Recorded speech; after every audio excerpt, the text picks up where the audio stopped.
Touré mi relancer waat débat bi ci Macky Sall pourquoi pas non ñu mën ko traduire devant une haute cour de justice parce que jàpp na ni y a pas de maanaam moom mooy le responsable li nga xamante ni moo fi xew ak ñi ci génn débat boobu c'est un débat très un sujet dafa xaw a compliqué nag compliqué wul mais ñi ko bind ci constitution bi man lu tax buñ ko bindee waxuñu mooy lan loolu daf maa jaaxal maanaam buñ bindee haute trahison lu tax waxuñu ne haute trahison mooy nangam wala jëf ji fait bi mooy haute trahison wala acte bi mooy haute trahison wala attitude bi mooy haute trahison man ba loolu daf maa jaaxal parce que tey quand maintenant amul définition juridique day nekk un fourre-tout. mais article 80 c'est un fourre-tout. waaw un fourre-tout ça nu yaa rafet sax mën nañ la citer. c'est un fourre-tout et ça c'est extrêmement c'est quand même incompréhensible parce que soo nee tey nga ne vol. oui.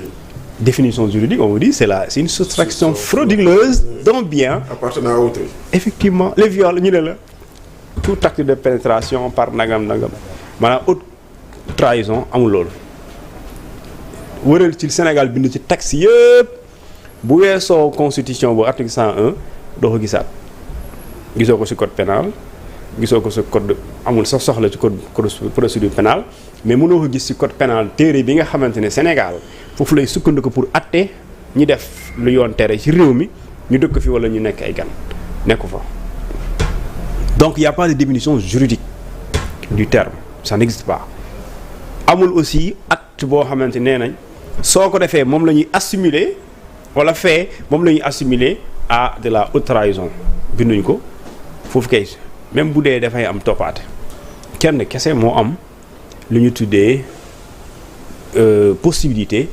qualifiée donte prévoiruñ ko mu ne jëf ji c'est assimilable à de la haute trahison kooku moom su boobaa bu ko defee kenn mënu ko bañal parce que dans un pays nag sérieusement dafa am lu ñu tuddee niveau ay infraction contravention délit et crime et ci réew aussi crime mënul gën a weesu ay nit yu ñu faat seen bakkan crime mënu ko gën a weesu léegi nag li fi am par exemple pour nga xam ne mënoo indi irresponsabilité présidentielle mooy tey yow sa noonu sa ennemi sa d'ailleurs doomam soo ko romboon ci mbedd mi mu yore pneu ba pneu boobu retourné daanu ci kawam mu leer na soo ko jàppalewul day faatu nga taxaw ba mu faatu muy def ay mouvement suñ la fa jàpp suñ la fa fekkee da lay jàpp yow yóbbu la yow mi ko doon seetaan pour non assistance d'une personne en danger.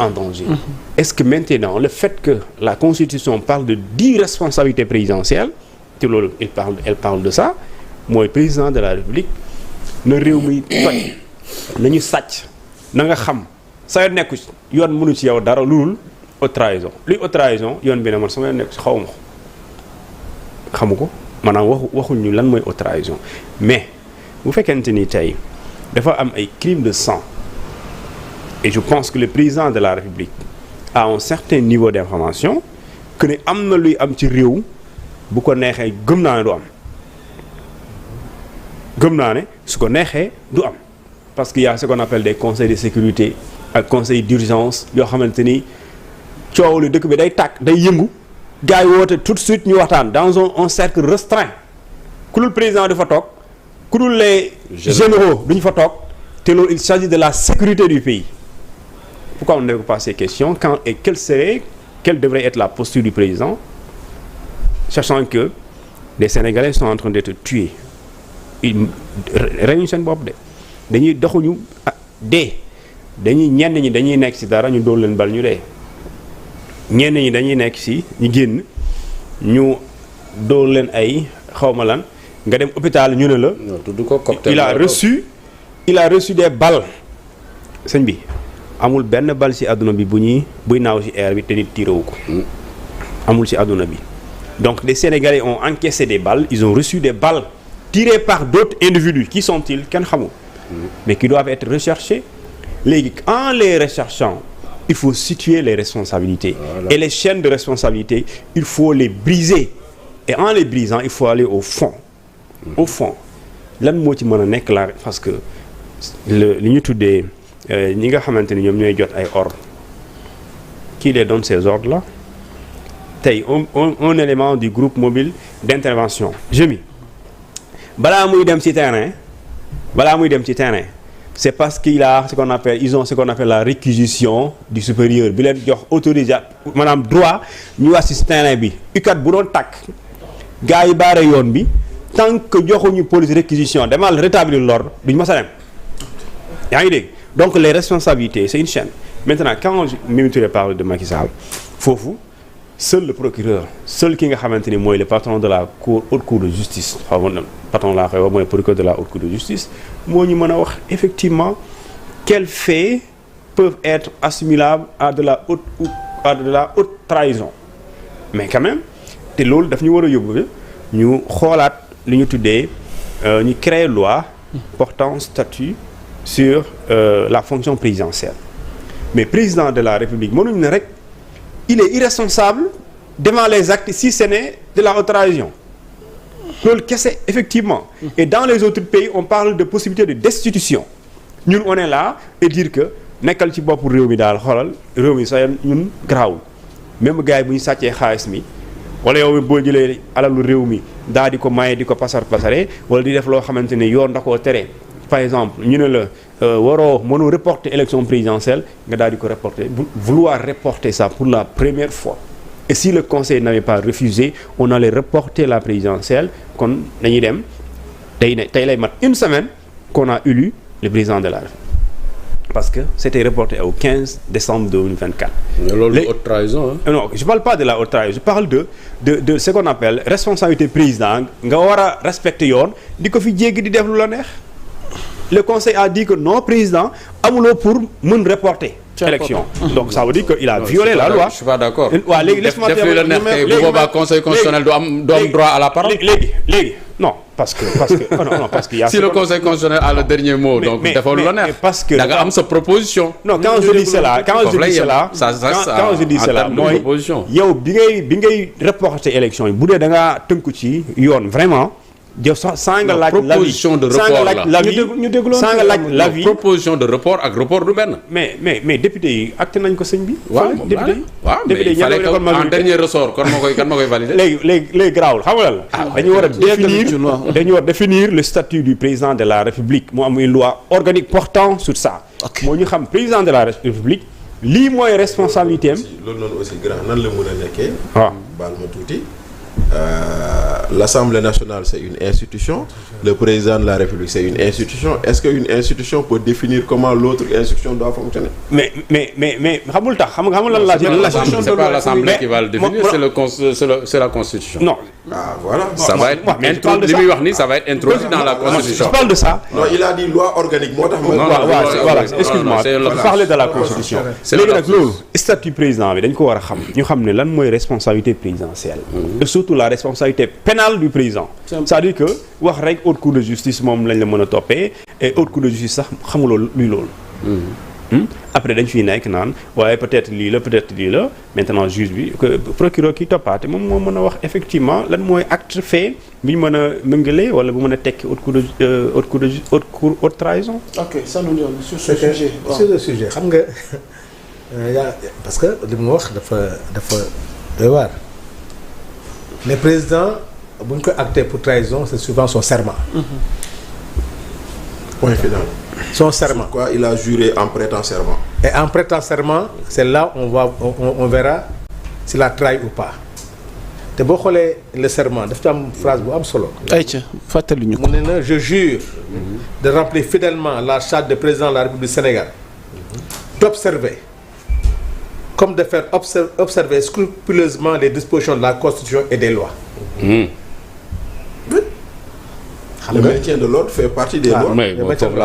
Donc ça veut dire que le président man ci li ma comprendre dans l'esprit de la loi, dans l'esprit de la Constitution mooy s'il enfreint les lois et règlements de ce pays, on peut juger ça comme haute trahison. ndax loolu da nga comprendre je suis pas juriste en la matière. mais pour man. mais c'est l'expérience parlementaire. waaw effectivement comme par exemple la collusion avec l'ennemi. avec l'ennemi. mais en réalité sax dans l'histoire du droit. Partout où on a jugé quelqu'un pour haute trahison, c'est exactement ce que dit Amadou. Mooy maanaam quelqu'un qui s'allie avec l'ennemi. Un général par exemple qui donne des renseignements à un pays étranger. Voilà, yooyu la ñuy jàppee haute trahison. Voilà, mais ce qu'il faut réformer man Mimi Touré sa proposition man jàpp ma ko pour Macky Sall. Non, elle a cité man. waaw non dama ko ne non au-delà de Mimi Touré. li ma gëm au Sénégal dafa gaaw a yërëm. Il est temps que le président de la République c'est le premier responsable de la gestion de ce pays. Moom il doit arriver un jour au Sénégal au-delà de Macky Sall. tey Diomaye la ginnaaw suba keneen ak keneen la. suba Macky Sall la que les gens ne soient pas des impunis. lu dal Afrique tey. c'est nos dirigeants. L'appauvrissement de l'Afrique c'est nos dirigeants. Est-ce que Sénégal dañuy woy pouvoir de jeex na bàyyi leen ko dem na déedéet pour man il n'est plus question on doit même dire que le président de la République bu terminer son mandat il doit résider au Sénégal. Tous nos chefs d'État là après ils sont partis il doit résider au Sénégal def ko dem kenn du la mën a topp tey moi je m'attends demain après-demain dans la déclaration de politique générale de président Ousmane Sonko. mu defee révélation yoo xam ne officielle. yoo xam ne c'est dans le cadre de la malgouvernance ou c'est dans le cadre des crimes et autres te loolu bu amee est-ce que le président pourra être extradé problème mu ngi fi est-ce qu'il pourra être jugé loolu yëpp li ma ko waxee mooy on doit être clair dans le cadre de la problème bi ñu am yëpp ñoom la c'est nos juristes là parce que problème mooy on a un problème d'interprétation dans ce pays dem nañ ba au Sénégal nul ne peut faire plus de 2 mandats consécutifs nos juristes n'étaient même pas d'accord. xam nga loolu moo gën a yomb en wolof est-ce que maintenant nous qui ne sommes pas des professionnels du secteur si les juristes ne peuvent pas être d'accord même pour l'article 277 là mënuñu d'accord seen biir. Donc ça veut dire que on a un problème c'est-à-dire l'esprit parce que moi j'ai essayé de revoir l'esprit de l'article 277 l'exposé des motifs. J'ai cherché partout pour voir l'exposé des motifs pour voir mais en vérité le texte est clair mais quand tu n'as pas l'exposé des motifs ou bien nga xool des juristes qui ne sont pas partisans ñu wax tey tu as des problèmes cela veut dire que ça peut être clair hein sur la haute trahison ça peut être clair mais tey juriste bu ko neex tey mu interpréter autrement parce que quand on dit que le président ne doit pas enfreindre les lois et règlements de ce pays mais comme débat bi am léegi le président qui reporte des élections et qu'il y ait des morts xam nga loolu il a enfreint les lois et règlements de ce pays parce que à quelques jours des élections nga reporter ay élections mu am ay conséquences des morts là sa responsabilité est engagée. Donc loolu moo tax ma ne les textes clairs ou pas bu ñu koy bindaat nañ ko bind de telle sorte que même en wolof man je ne sais pas. C'est pas la seule solution. C'est pas la seule solution mais il faut que c'est des fenêtres qu'on ouvre partout pour dire qu'il y a des choses faciles des choses très faciles mais que nos braves juristes ont toujours les moyens de rendre compliqué. Mais vous êtes député non? Oui. Ci législature. Non. Voilà yéen ñaar ñu terminer sur ce point. Bachir Fofana. Non waaw kon grand Amadou ñu jox la kàddu gi. Non li ma bëggoon wax mooy sànq dafa wax président buy juré li muy wax. du ma ci dellu si waat wax na ko léegi. Mais loolu muy wax Bachir brëxal na ko sànq. mooy maintien de l'ordre ci lu bokk xam nga président de la République. Il a cette responsabilité. Ah oui, c'est lui. Et ce droit régalien, devoir régalien de pouvoir maintenir la stabilité et la sécurité du pays. Kon nag bu amee ay nit yu jóg bëgg a yëngal réew bëgg a jaxase réew moom il est de son devoir effectivement utilisant la force légale pour mën a sécuriser le pays. Parce que bu ko deful sax loolu mën na nekk constitué fait de haute trahison. Parce que loolu nga wax ci prestation de serment. Sécurité c'est pas tuer hein. Non, j'ai pas dit tuer déglu ma rek. xam dama ne on parle de maintien de l'ordre. Ici on parle de crimes de sang. Non maa ngi ñëw qualifié de crime. maa ngi yegsi. Des gens tués c'est pas des crimes.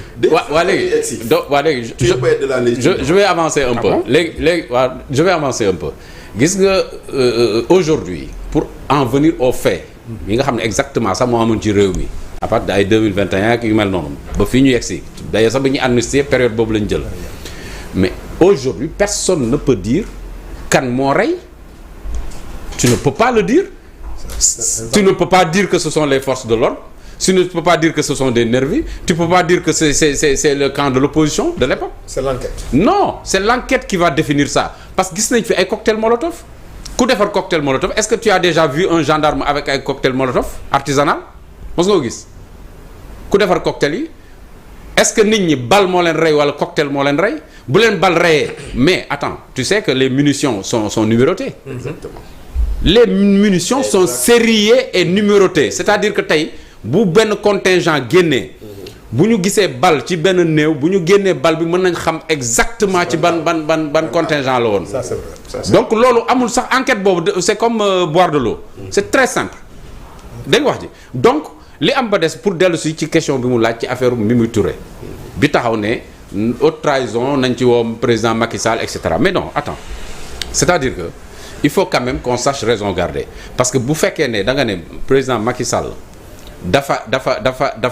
dafa rey ay nit il faut dire les choses telles quelles dafa trahir Sénégal parce que dafa jaay Sénégal parce que man bu ma sañoon sax crime économique dañ koy boole ci haute trahison yaa ngi dégg ma la wax mu crime de sang nam ca mënee nekk li nga xam ne moom mooy nga trahir sa réew dem collusion avec l'ennemi loolu yëpp président mën na ko def jaay dëkkam dem def collusion ak l'ennemi et cetera donc loolu bu fekkee ne am na ki nga xam ne moom mooy président bi dañ ko war a mën a topp yaa ngi dégg baax li ma wax dañ ko war a mën a topp ci yooyu yëpp mais encore faudrait-il ñu déterminer exactement ndax def na ko wala defu ko parce que aujourd'hui personne ne peut dire que ce sont les forces de l'ordre les forces régulières ñoo rey wala ñi nga xamoon ne c'était des bandes armées yoo xam ne ñu ngi woon fii ci dëkk bi ñoom ñoo rey personne ne peut le dire et personne ne peut nier qu'il y avait des bandes armées dans ce pays-là am nañu yegsi nañu fii Dakar loolu dëgg la kenn mënu ko dindi mais li am ba des non actuellement non déglu ma rek ces bandes armées sont où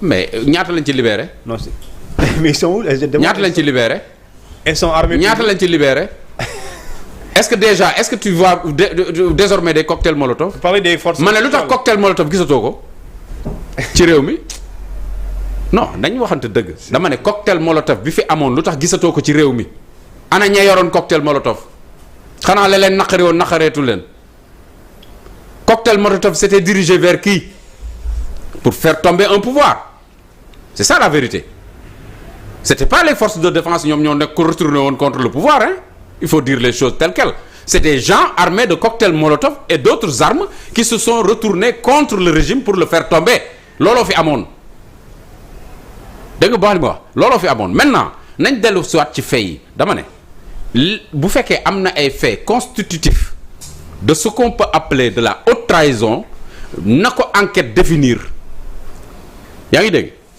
donc enquête moo koy définir ñu daal di teg ay faits teg ko ci loosu kii président Macky Sall teg ko ci loosu képp ku mosoon a bokk ci nguur ga ñu xool ba xam sa responsabilité fu mu jëm ña bokkuloon ci nguur ga nekkoon de l'autre côté nekk opposant aussi ñoom it ñu càmbar enquête leen parce que nag ay amnistie wax naa ko fii amnistie partielle moom duñ ko nangu bu ñuy dindi abrogation amnistie bi nañ ko abroger totalement buñ ko abroger totalement ñëpp nekk sur le même pied enquête bi mën a laaj ñëpp ka nekk ca nguur léegi ak ka newoon ca nguur démb enquête bi mën leen a laaj ñu xool exactement ku nekk sa responsable fi mu situé waaye nañ ñi nekkoon ci nguur gi ñoom rek la ñuy ciblé ne ñoom la ñuy enquête loolu moom laa ne man du mënuma koo xel mënu koo nangu nañu enquête ñëpp ba xam responsabilité yi ku féete woon fii ak ku féete fële bu leeree ki nga xam ne sa statut président de la république woon te sa loxo takk ci mais haute trahison day constitué wu bu dee keneen crime de sang ba ñu topp ko mu jeex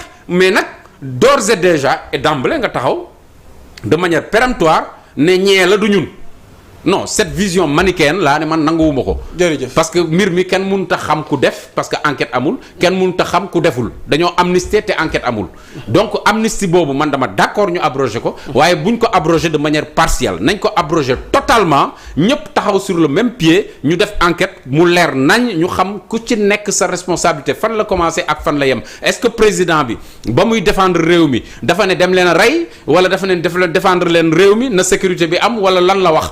ak ban renseignement la amoon. ba est-ce que le pays était en danger ni ñu ko waxee woon est-ce que am na wala amul. parce que mën nañ ne pays bi était en danger fekk nekkuloon en danger et cetera est-ce qu'il y avait de la fausse information wala affaire bi nan la demee est-ce que réellement ña nga xam ne ñoom ñoo toppoon ci ginnaaw ñi nga xam ne ñoom ñoo génn ci mbedd mi parce que ku tëdd sa kër kenn du la fekk dóor bal gis nañ fi magasin yi ñu toj. gis nañ fi ay institutions yu ñu attaqué gis nañ fi ay oto yu lakk mais ña def loolu anañu ñi def loolu anañu c'est ça la vérité donc bul taxaw parce que kenn du takk caq di ko daggal sa bopp am na ñu contrôle ña lañee di def arrangé wu leen ñu bëggoo foqati ngóor gi peut-être seen loxo wala li ñuy def arrangé wu leen ñu ne du fi amee woo nit ñi ci mbedd mi mais ñooñu seen responsabilité est engagée parce que yaa leen woo ci mbedd mi. yow mi woote ci mbedd mi ak ka doon défendre dañ leen war a enquête yéen ñaar ñëpp xool seen responsabilité fan la toll foofu lay yem. merci ñu terminer avec Bachir Fofana sur cette question. Non, cette question elle est éminemment politique. Elle n'est pas juridique. La haute trahison c'est une question politique. ndaxte tey jii nii qu'on traduise le général Pétain le maréchal Pétain pour haute trahison. Ah ouais. Mais maréchal Pétain quand il abdiquait devant les Allemands. Il avait pensé que sauver les Français c'était la seule chose à faire. gis nga kon xam nga kon lu ñu nekk rek c'est question d'appréciation c'est très subjectif man moo tax moom tey jii nii du ma ci sori torop ci côté boobu noonu cependant yaa Moussa kenn rek moo mën a traduire Macky Sall pour haute trahison Bassirou Diomaye Faye moom rek parce que procureur boobu dañ koy yónni. évidemment foo teg li nga wax Bachir. mais c'est lui qui c'est le patron du procureur. étant le patron du procureur en termes de séparation des pouvoirs. non affaire procureur bokkul ci séparation des pouvoirs. C'est un magistrat assis. C'est un magistrat assis. Non, comme on dit. Au-delà d'être magistrat assis mais ci mandute président. non du affaire mandute. Il va t'expliquer. Poursuivre Macky pour haute trahison. Procureur def les charges. Voilà. pour def procédure bi ñu comme ni procureur doon jàppee Sonko rek. Voilà. C'est aussi simple que ça. Procureur il est sous les ordres. kon nag tey jii nii seul le président de la République peut poursuivre. mais si il est sous les ordres. Donc c'est un magistrat assis, c'est pas un magistrat debout. Macky Sall qui a demandé à Abdou Karim Diop d'arrêter Sonko, c'est ça loolu nga bëgg a wax direct. mais même bu fekkee ne xoolal lien bi mënoo ko def nii mais da ngay xam ne procureur li ma la bëgg a wax foofu mooy li ma waxoon ci ministre de la justice dama ne dagguma la Bachir damay préciser rek ministre de la justice mënut a jóg di introduire ay requêtes te supérieur am d'accord ci le procureur mënut a jóg di poursuivre nit te ñi nga xam ne ñooy ay supérieur am d'accorduñ ci. donc foofu laay waxee c'est-à-dire que tey mënoo jël sa téléphone nga ne maa dégg mu koy woo di ko wax wala maa toog ci bureau mu di ko wax mais xel may na la nga xam ne procureur li muy def dañ ko koy def loo. boo demee parquet. Ah non c'est aussi simple que ça toi aussi. boo demee pour un juriste. boo demee parquet Pape Demba il y a ce qu'on appelle les affaires signalées. Ah oui. loolu noonu dañ ko amul fichier boo xam ne dañ koy renseigner. Les affaires signalées c'est pas les affaires qui concernent les badoola comme Bachir. mais c'est les personnalités politiques les grands trucs ak yooyu yoo xam ne. les marabouts et tout nga xam ne ñoom seen dossier. ils attendent des instructions. Voilà. Et ils prennent le dossier là ñu transférer ko seen autorité mu wax leen lan lañ ciy def. loolu moo tax par exemple loolu moo tax par exemple quand Macky Sall disait. am na ñoo xam ne boo leen naree jàpp da nga may laaj sama avis. c'est dans ce sens là. c'est dans ce sens il avait raison sauf que. comme lu may wax rek am na loo xam ne nit ñi dañ koy xam kenn du ko wax merci beaucoup grand. kenn du ko wax. mais jàpp ak tëj du benn. voilà parce que. détention provisoire la. c'est le juge moo lay condamné. c'est-à-dire que. c'est pas le procureur. foofu noonu. il faut mu leer. aujourd'hui dans la situation de haute trahison dont on parle c'est un délit éminemment politique. Oui. Maintenant aujourd'hui celui qui a la majorité parce que haute trahison dafa am ñaari yëf yu ci am. benn le désir et la volonté de poursuivre quelqu'un. Deuxièmement une assemblée qui l'entérine. parce que loolu aussi mooy beneen kii bi.